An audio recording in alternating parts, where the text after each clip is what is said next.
बरेली नगर निगम के ward number 75 Ejaz नगर गोयटिया से सभासद पद की प्रत्याशी अफरोज जहां पत्नी मास्टर इफ्तिकार अहमद उर्फ धरती पकड़ के निवास स्थान पर आज हमारे संवाददाता ने मुलाकात कर खास बातचीत की।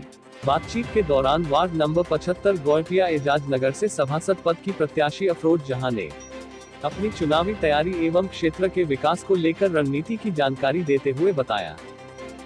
सर, मैं अफरोज जहां भारतीय जनता पार्टी से सेक्टर संयोजक और वार्ड 75 की प्रत्याशी हूँ। नंबर 75 से भारतीय जनता पार्टी की पार्षद पद की प्रत्याशी हैं, तो किन मुद्दों को लेकर जनता के बीच चुनाव में जा रही है? सर, यहाँ पर मुद्दे तो बहुत सारे हैं, किस किस मुद्दे पर बात की जाए। और सबसे मेन फोकस जो होगा यहाँ पे एजाज नगर वासियों का चौमुखी विकास होगा और मेन मकसद होगा उनकी शिक्षा के ऊपर। चौमुखी विकास के साथ साथ यहाँ पर पेयजल की समस्या है, लाइटों की भी व्यवस्था सही प्रकार से नहीं है और नालियाँ भी गंदी रहती हैं। अक्सर देखा है हमने, जहाँ यहाँ पर भ्रमण किया है तो काफ़ी कुछ समस्याएं हैं, तो उस चीज़ को हम लोग दुरुस्त करेंगे और आगे एक नई दिशा देने का काम हम करेंगे। विकास के साथ साथ यहाँ पर कोई विकास नाम की कोई चीज़ ही नहीं है और जो भी योजनाएं सरकार द्वारा जनहित में लोगों के लिए आती हैं तो वहाँ पर बीच में जो बिचौलिए लोग होते हैं उनका फ़ायदा वो लोग ज़्यादा उठाते हैं और पब्लिक को नहीं मिल पाता है।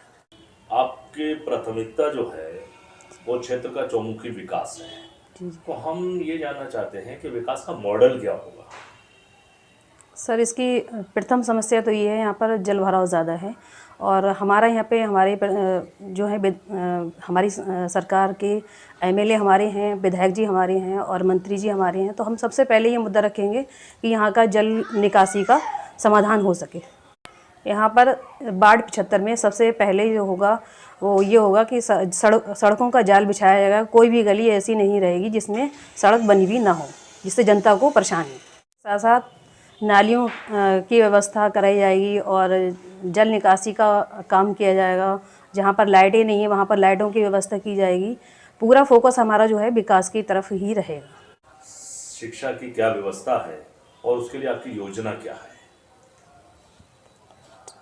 सरकार द्वारा कायाकल्प जो बनाया गया है वो हमारे यहाँ स्कूल में उसकी व्यवस्था नहीं हो पाई है, लेकिन गाँव के यहाँ के मुकाबले में गाँव की व्यवस्था बहुत बढ़िया है। वहाँ पे स्कूलों की व्यवस्था बहुत बढ़िया है और दुरुस्त किए गए हैं। जहाँ पे छोटा है तो उसको बड़ा कराया गया है और उसकी मरम्मत की गई है और फर्नीचर की व्यवस्था की गई, लेकिन हमारे यहाँ ये दुर्भाग्य की बात है, इस चीज़ को लागू नहीं किया गया है। बच्चे आज भी फट्टियों पर बैठ रहे हैं और एडमिशन इतने होते हैं, बच्चे एडमिशन के लिए बेचारे उनके एडमिशन नहीं हो पाते हैं। जो गरीब लोग हैं पढ़ाने के लिए चाहते हैं कि हमारे बच्चे पढ़ें, तो वो स्कूल की जगह भी छोटी पड़ गई है। अगर हमारी जनता ने, हमारे वार्ड नंबर 75 की जनता ने अगर हमें पार्षद बनाया तो हम यहाँ पर सरकारी स्कूल की व्यवस्था को बहुत बढ़िया ढंग से करेंगे और जो कायाकल्प के द्वारा जो योजनाएं दी गई हैं, सरकार देती है उस सारी चीज़ों को, जैसे कि उसमें ड्रेस आती है, बच्चों के कापी किताबें हैं और कंप्यूटर की व्यवस्था है, सारी व्यवस्था बच्चों की सुविधाएं हम मुहैया कराएंगे।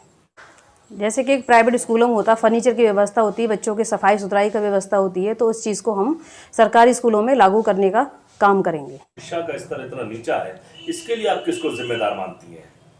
सर, हमारी सरकार ने तो चाहे वो स्वास्थ्य के लिए हो, चाहे शिक्षा के लिए हो, चाहे विकास के लिए हो, बहुत ही उच्च स्तर पर कार्य किया है, लेकिन यहाँ पर पार्षद महोदय इस चीज़ को शिक्षा के ऊपर ध्यान इन्होंने नहीं दिया। इसके रीज़न क्या है ये तो सर वो ही बता सकते हैं। प्रधानमंत्री की एक ड्रीम योजना है प्रधानमंत्री आवास योजना।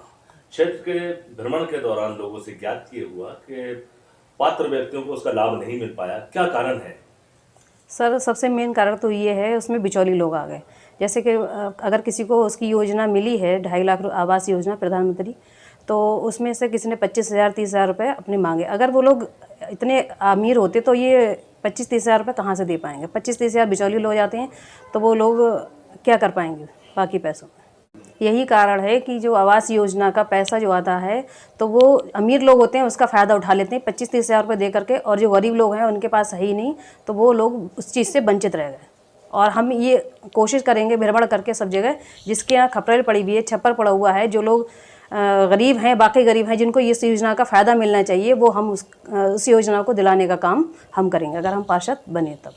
वो है आयुष्मान कार्ड योजना, जिसके तहत 5 लाख तक का इलाज गरीब परिवारों को फ्री पूरे देश में कहीं भी करा सकते हैं। आपके क्षेत्र वार्ड नंबर 75 में लोगों को उसका लाभ नहीं मिल पाया, क्या कारण रहा? सर 2011 से की जनगणना के अनुसार जो पार्षद रहा हो उसकी ये कमी रही कि वो लोगों तक जाकर और गरीब लोगों को उसका फ़ायदा मिलवाते, लेकिन ऐसा नहीं हुआ। लेकिन 2023 में आने वाले चुनाव में जो जनगणना होगी तो हम अगर पार्षद बन गए, हम सभी लोगों को, गरीब लोगों को, जो लोग इसके पात्र हैं, उन लोगों को आयुष्मान कार्ड बनवाने का काम हम करेंगे अगर हम पार्षद बने तब। जिन लोगों के लेबर कार्ड हमारी सरकार ने बनवाए हैं तो 2023 में हम पार्षद बनने के बाद उन लोगों का आयुष्मान कार्ड बनवाने का पूरा प्रयत्न करेंगे। प्रधानमंत्री की तीसरी योजना है उज्ज्वला गैस योजना। यहाँ पर ज्यादातर लोगों को उसका लाभ नहीं मिल पाया, क्या कारण है? सर कुछ लोगों तक ही ये सीमित हो पाया है, लेकिन हमारे सर्वे के मुताबिक बहुत से लोगों को नहीं मिल पाई है गैस उज्ज्वला योजना। तो हमारे पार्षद बनने के बाद हम उस चीज़ को लागू करेंगे और सभी लोगों को, जो लोग रह गए वंचित, उन लोगों को तक उनकी योजना तक पहुंचाएंगे। मैडम, जैसे कि आपके वार्ड नंबर 75 में लोगों से जानकारी मिली है कि यहाँ पर बड़ी समस्या जो है राशन कार्डों को लेकर है, विधवा, वृद्धावस्था और विकलांग पेंशन को लेकर है। इस समस्या का समाधान कैसे करेंगे आप? सर हम पार्षद बनने के बाद ये अपने आप में ही बहुत बड़ी समस्या है। जिन लोगों की पेंशन पहले आ रही थी उन लोगों की भी रुकी हुई है और कुछ लोगों की नहीं भी बन पाई है। और राशन कार्ड में जैसे मान लो बने थे तो शुरू में उन लोगों के 2 पात्र थे, लेकिन अब जो है वर्तमान में उनके ज़्यादा हैं तो वो बढ़वाने का काम भी हम करेंगे। और जिनके राशन कार्ड नहीं है उनके राशन कार्ड हम पार्षद बनने के बाद हम बनवाने का पूरा प्रयास करेंगे। सर मैं पार्षद बनने के बाद जितने जो मैंने पॉइंट रखे हैं अपनी जनता के आगे, ये वार्ड नंबर 75 की जनता मेरा एक परिवार है और मैं अपने परिवार से गुजारिश करूंगी कि वो अपना कीमती वोट दे करके मुझे विजयी बनाएं और इंशाअल्लाह ताला मैंने जो पॉइंट रखे हैं उन पॉइंटों पर मैं खरी उतरूंगी।